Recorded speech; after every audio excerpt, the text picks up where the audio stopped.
beautiful young nursing student disappeared exactly 2 months ago in a San Francisco suburb. Cops say Michelle took a dinner break at the medical center where she worked and simply never returned. Her car, a white Honda CRV, found a few blocks away. Cops say there was blood in the car. A vigil was held just last night.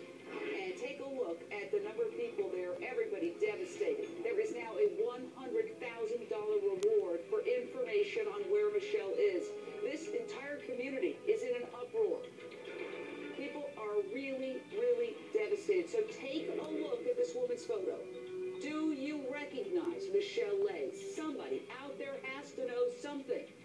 We want to help this tortured family get answers. Now, we're going to talk to Michelle's brother, Michael, her cousin, Christine, in just moments. But first, we've got some breaking news. We think we're going to go to the private investigator the Lay family has hired, Michael Fermay. We understand you have some breaking news in this case, sir?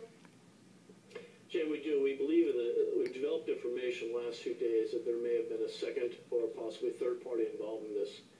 And we want to reach out to those people today and let them know there's a way for them to extricate themselves from the situation.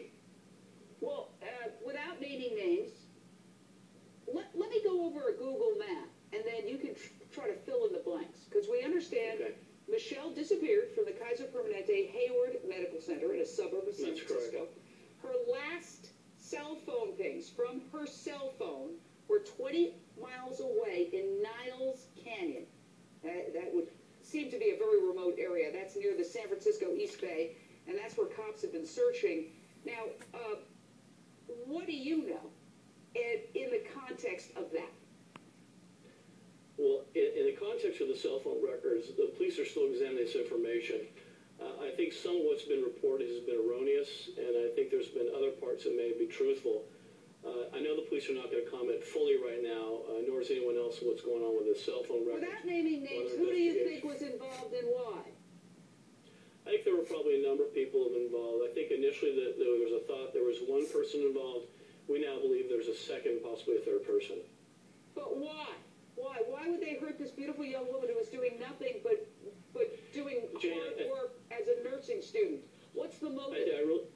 I think that really remains to be seen. I think there's a variety of things that have been reported in the press, and without compromising the investigation or purely speculating at this time, I think we can say this was obviously a premeditated event, and whoever took Michelle planned it out and was waiting for her in the garage. She took a very short break to retrieve something from her car, not something that she had planned to do.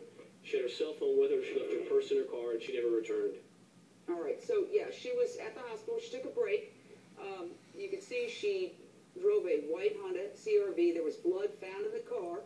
And apparently there was some surveillance video at some time that showed possibly a witness car and a suspect car.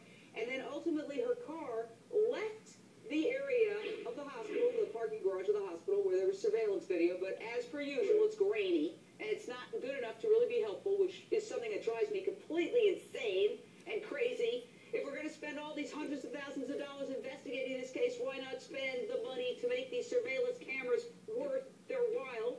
And then her car is found a couple of blocks away and it has blood in it. I want to bring in Lieutenant Roger Keener, Criminal Investigations, Hayward Police Department. Sir, I know you can't say much, but why are you describing this as a homicide now as opposed to a missing persons case, sir?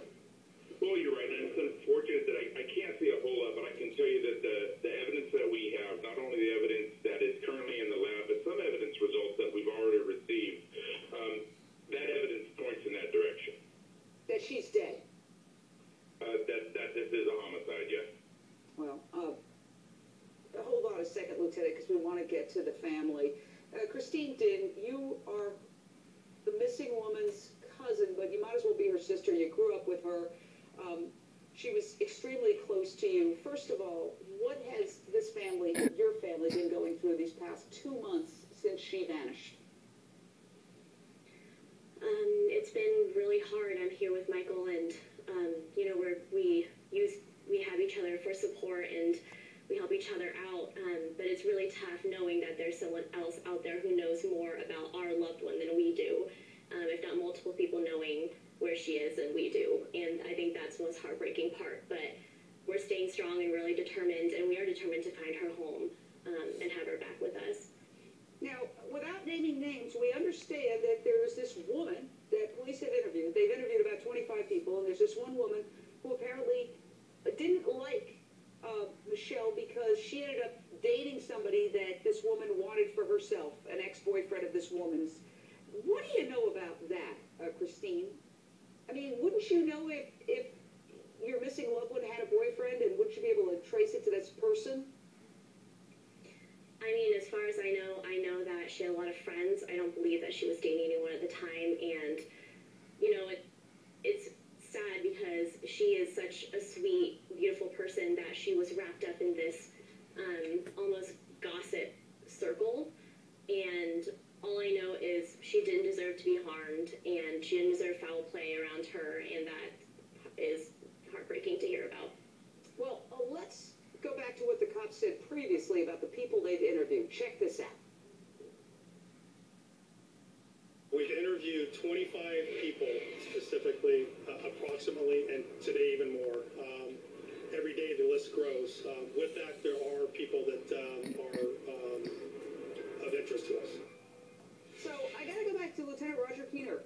There is this woman that you've talked to, and we understand that we're not naming her, but the reports are that she did not like Michelle because she felt in some way, shape, or form that Michelle, who's a very beautiful young lady, obviously, had taken the man that she was interested in. What can you tell us?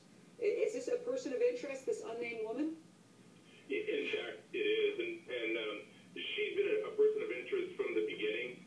We have been able to eliminate people of interest as we've gone on in our investigation, and of course that's part of our goal, either confirmed that they had anything to do with it or confirmed they had nothing to do with it. And we have been able to eliminate people as the investigation has progressed, and this person of interest is not one that has been eliminated yet.